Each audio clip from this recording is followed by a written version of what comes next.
we're just going to touch on some of the things that have happened this week. We're not going to rehash a lot of what we did last week, but we'll touch on some of the overview. The big change that happened this week for us was a couple of things. You see that the state has extended the stay-at-home order through April 26th. That wasn't a surprise. I think all of us saw that coming. We really thought that we were in this until the end of May or April, even though we're seeing some signs of some really positive impact as a result of all the actions that everybody's taken. I think there's some agreement that, hey, now that we are seeing that impact, let's make sure that we don't go back. And so we were prepared for that. We were caught off a little bit off guard with the governor's recommendation for the wearing of masks out of home. Not that it was a bad recommendation, we just didn't see it coming at that time frame. And it's created some confusion for both the community and our work staff, specifically about when to wear, what to wear. There's homemade, there's surgical, there's N95, there's a whole myriad of circumstances, and they're not a mix and match as you please, especially for the workforce. So we worked really hard over the weekend to come up with some guidance for our workforce. One of the things, we're getting questions from the public because at times they can see our workforce out and about and the workforce doesn't appear to have a mask on. It's really important to know that that mask, especially the cloth one, is meant to contain the spread that an individual might have, especially in enclosed space. We got our guidance from the county health on this. When we've got a worker that's out in a park, working on trees, someplace where there's a lot of open air and they're not on top of others, it might actually not be beneficial for their health to wear a mask in all of those circumstances. So we're just asking the public, be a little patient and don't always assume that one of the city workers is not playing by the rules. They probably are. They're working really hard, just like everybody else, to figure out day-to-day how this impacts their lives. Speaking of masks, they're at a premium right now, as you can imagine. So we're doing everything to manage with our regional partners that supply and how we divvy them out. We really want to save those surgical type masks for the medical community, and so we're trying to come up with other alternatives, not just for our workforce, but for our partners regionally and maybe the community too. To that end, we had a wonderful group that came in and said, hey, look, we will crank out really high-quality cloth masks, surgical level with a surgical mask backing and 2 layers filter. We just need space. And so the city is working with them. They just sent me pictures. I wish I could share them. Starting tomorrow, they're going to be in the senior center. They're going to have 2 shifts. I think they're going to have a dozen people per shift.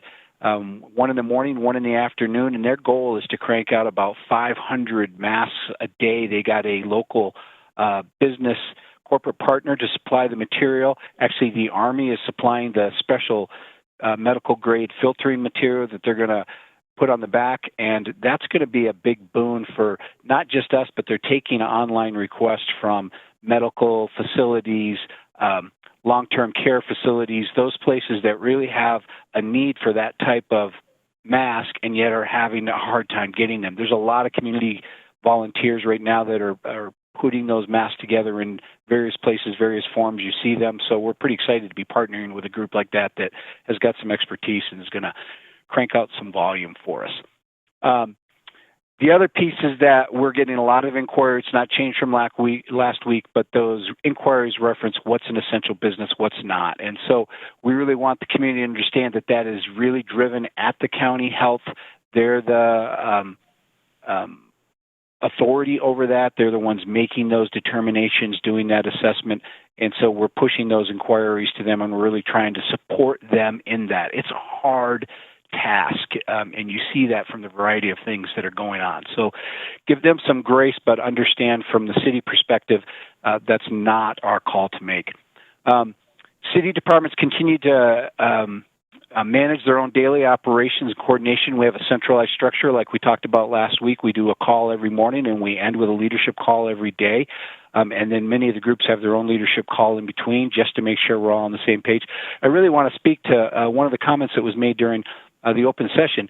We are really, and the city manager's office has made it very clear, Darren has come on several times in this daily managers group that has about 150 participants and said, look, this is the time to be agile. This is the time when we want to encourage managers and staff to be creative and specifically to think outside the box. What kind of solutions can we use for this unique time that we're in to really enhance and provide that community service at the highest level possible? So just really want to reiterate for the community, you might not see it behind the scenes, but this is a challenge for staff too, to provide high quality services in this with these restrictions that we have to live with too.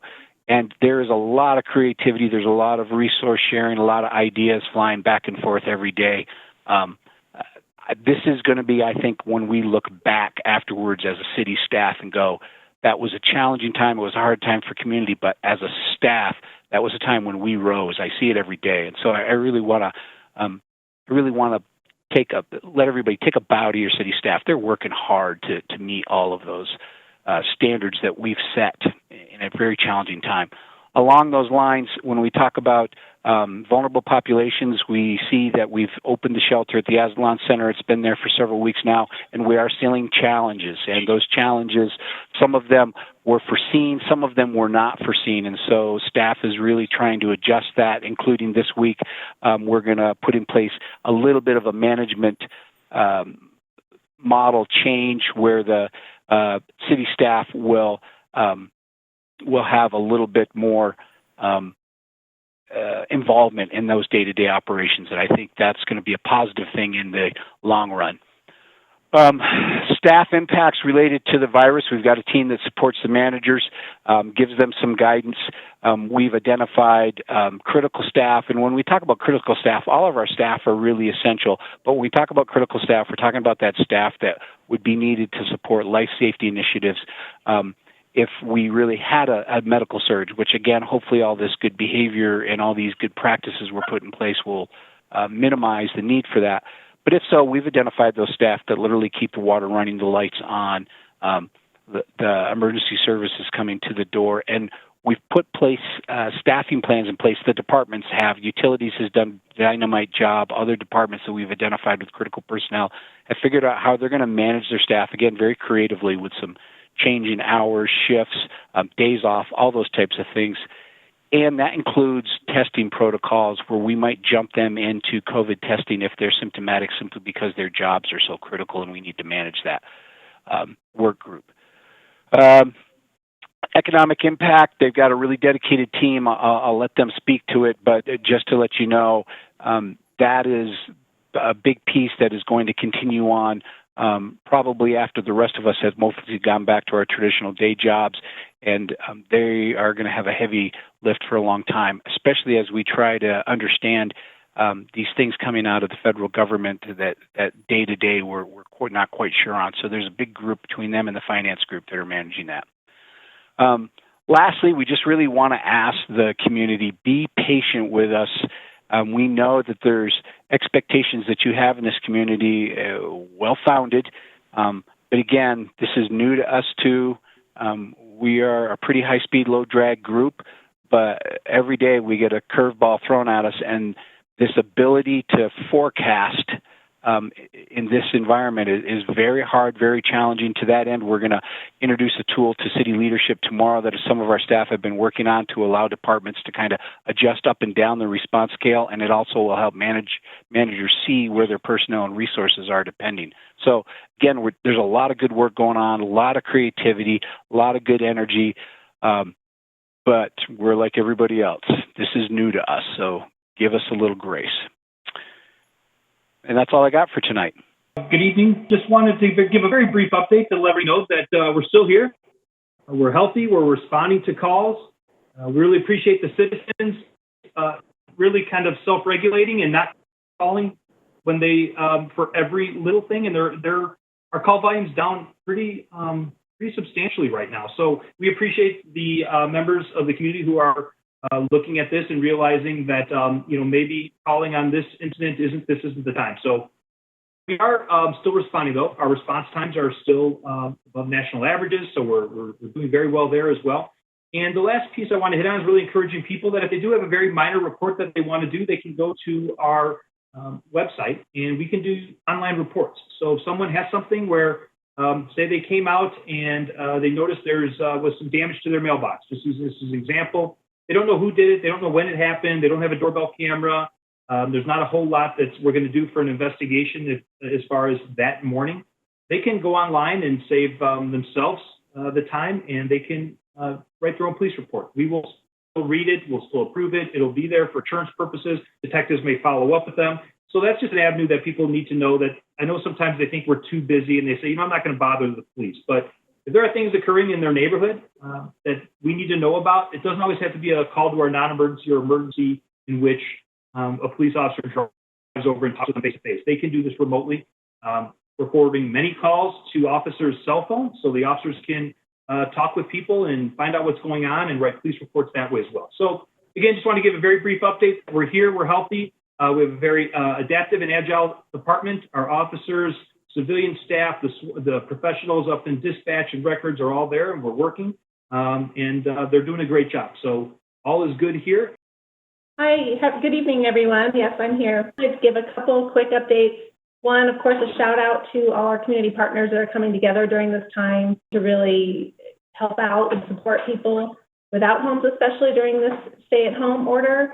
And as Jim mentioned, we're working on items there, as well as we are at the first milestone where the shelter inside at Northside was going to end this Friday. And of course, reevaluating that. And as the stay-at-home order extended toward the end of the month, April 26th, we're redoing that facility use agreement and moving forward with management and learning lessons along the way. Also, we're continuing to work on our additional facility that Health District and others are really looking for to have an additional separate location for isolation and quarantine for people with symptoms. And also, I think I mentioned last week that there were 5 people in the isolation area at Northside who were tested for COVID-19. And I think you've probably already seen this, but just to remind everyone that those tests all came back negative. So that's great for now, and hopefully it stays that way. And then just to let you know, we are working on a one-pager, so to speak, that really is focused on community social resources, and that should be coming your way here soon. And that's really work that has been put together with a cross-functional team to support vulnerable and susceptible populations in our community as well. And then, as always, people can go to the United Way website for broader social issues as well as where to look for both volunteer opportunities as well as resources. And that's really all I have for this evening. A couple of things that I wanted to talk about was our telephone town hall that we held yesterday, and we will also be holding our second one on Thursday, April 9th at 10 a.m. These are simulcast in Spanish and English, so definitely encourage those to register for that. We also are standing up a one-stop shop, which is a regional partnership, and we can't thank enough our Fort Collins Area Chamber of Commerce, Larimer County, Larimer Small Business Development Center, as well as our partners on the Weld County side that are really working at developing this site. It will hopefully be launched this week, and we're doing a soft launch right now. Focus areas will be around for businesses just to understand all the different funding mechanisms as well as resources. We are also talking about translating that into the most commonly spoken languages as well. So know that that is coming. The other thing you probably saw yesterday was our sales tax deferment, which is for 60 days. It is for qualified businesses who are remitting sales tax filings of less than $2,000 or less. And so we're allowing that deferment until June 22nd. And the one big criteria of this is they do need to contact our sales tax department in order to coordinate, because that conversation will also talk about waivers of interest and penalty for that period as well. But really wanting to make sure that they connect with our sales tax department on that deferment process. So those are really those 2 or 3 short items that we have as updates for economic health at this point.